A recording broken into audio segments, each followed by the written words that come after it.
Tired of seeing advertisements in your email? Honestly, who had this idea adding advertisements to the very thing you pay $10 a month or per year? Tired of Microsoft telling you what's the best for you in your start menu? Seriously, just why? Tired of ridiculous news in the news tab and even more advertisements? No, seriously, why do you think this will... Well, no more. The year of Linux is now here.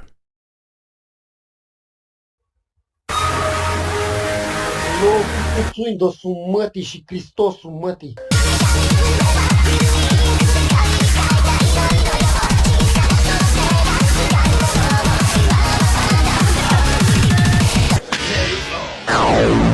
"2026 is already a wild ride with many changes, and we're just in the first quarter of it. Nvidia is finally recognizing Linux and making the drivers not held by sticks, hopes and dreams, essentially getting GeForce now on Linux as well. And now I know what you're gonna say. You're just going with the trend of switching to Linux just like everybody else. Maybe you're right, but what if I told you I was actually considering to upgrade to Windows 11? However, I didn't just yet, simply because I wanted to see if it's gonna be worth it. And the November to December updates left a bad taste in my mouth, followed by a long batch of bad updates. Intrusive AI that basically acts as a big brother and knows if you're stroking it or not, potentially showing the good stuff to hackers as well if they will end up seeing the naughty screenshots the AI was taking on your desktop. And let's be real, there are those people out here in 2026 who do this. And other controversial choices made by Microsoft, such as granting access to FBI to encrypted hard drives, simply because you forgot you live in a digital world and the access keys are stored online by default on Microsoft servers without your consent. Good job! You are absolutely fucked up now.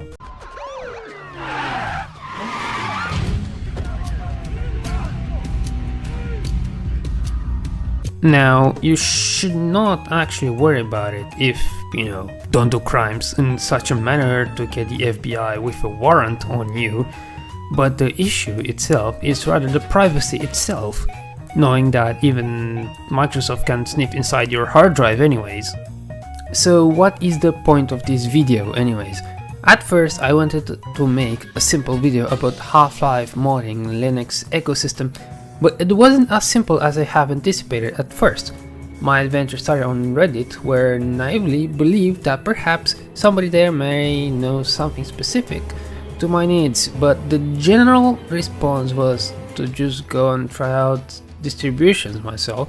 So I went with ZorinOS, since at the time everybody was claiming that it is a great wanna look like Windows, and in general user-friendly to Windows users. So I went on trying it on a virtual machine. So that's where I realized that experience was not the greatest in a virtual machine. So I took a USB flash and put a distribution on it.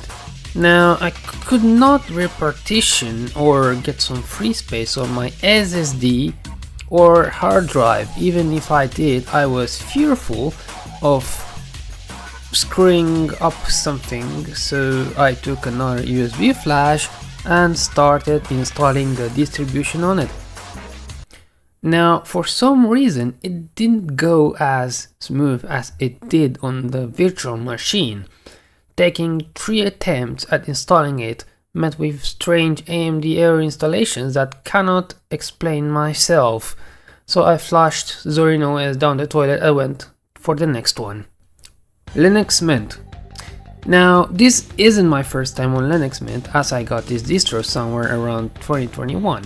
For my computer, I replaced for the newer one and gave it to my father and called it a day, except that neither me or him knew too much about it, and so I changed it to Windows 10 despite the sloppy performance. I can say that the installation was relatively smooth, but I made a critical mistake on the repartition. You see, on Mint you need to know how to repartition for the boot, as you need a BTRFS for the boot and ext4 for everything else on the system. So I put the boot on the ext4, greatest stress of my life. Oh no! Cringe! تكنولوجيا I shouldn't have technology. Despite my critical mistake in partitioning and occasionally having to fix the boot every now and then whenever I would boot up the distro, it actually didn't discourage me from continuing pushing forwards into the Linux ecosystem. So I took my time to accommodate with Linux Mint, and the experience on it was pretty alright, though I hit a wall as soon as it started to be about Half-Life modding. For starters, I wanted to get Jackhammer editor working on Linux. Steam version simply would not launch, and in the meantime a friend called up and guided me on what I should do and what packages I need. Eventually we hit a really large wall pretty soon, and would make fun of me.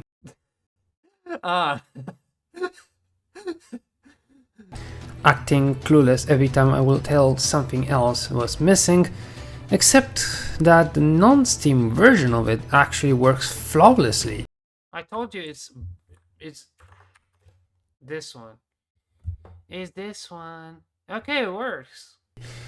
Do I really want to know why?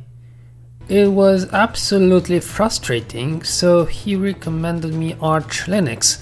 So that's where I remembered that CachyOS was also an Arch Linux based distribution.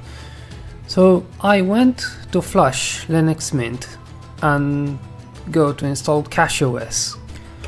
Before getting to CachyOS, I have to mention that I actually wanted to transition directly to Arch. But for someone like me who hasn't touched too much the terminal, I decided that I would rather not bomb my SSD or hard drive by accident.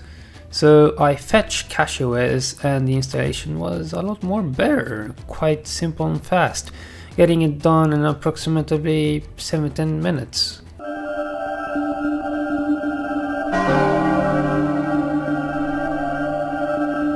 I installed CachyOS on the USB flash, played around with it for a while, but I immediately started to actually like it.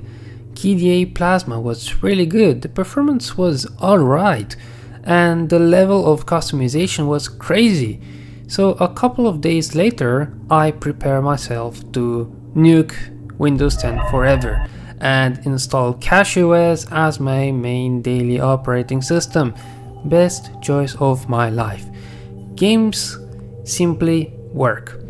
Whenever it be with or without Proton, Jackhammer editor now works with Proton. The effort suddenly vanished and no longer feels like a struggle. Okay, sure, blame me for trying to do advanced stuff on a distro that's meant to be used for casual stuff, but I was curious what the limit is. I don't wanna tell you what's the best distro, but between ZorinOS and Linux Mint, CachyOS is what really feels like total freedom. Since I love to tinker with stuff around, it feels like the perfect distro for me. Despite that people would say that this is not the real Arch experience. Not everything has to be hard, you know? Now, while everything was pretty much alright and all, there are still some issues that I still have even when I'm editing this video, because I switched to SDDM as my main session manager. Now I have to deal with a bug where KDE Plasma freezes, launches, and a few moments later launches up again, which I have to restart the entire system because of it.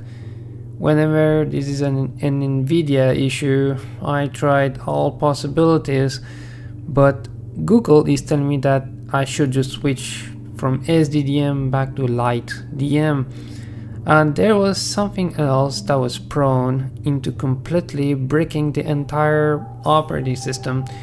So remember the first issue? So I had this issue while doing an update. So after the update was finished, I went to restart, only that it would not, and it will be stuck in a black screen as there was another live environment open. So I had to do a hard reset by pressing the button on my computer case, and hell was let loose. Both normal and LTS for CachyOS were bricked.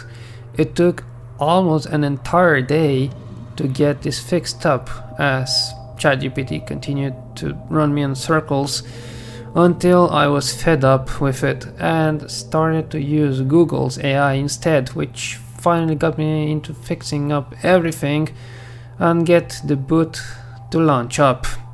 This entire thing could have been avoided if I had BTRFS assistance enabled, which ironically was thinking of enabling it after the update, moments before it got bricked. What were the odds? What's the conclusion? Well, I nuked Windows for good, I'm still using CachyOS to this very day, and I feel liberated from being chained down by Microslop, feeling like being under constant danger at all times by fancy viruses that runs as a .exe, or being under constant surveillance. Linux is where real freedom is experienced at. There are many distributions out here that are worth trying out, depending on what makes you feel comfortable. I'm not saying that you should switch to Linux if there are stuff that simply doesn't work on Linux compared to Windows, but there's still a chance to find replacements for some of the softwares like I did. Sony Vegas for Kdenlive Live, Photoshop for Photopia. Since the beginning of 2026, the Linux experience continues to improve every day. Maybe one day Linux will be dominant on the desktop market, or maybe it's just gonna be hopes and dreams.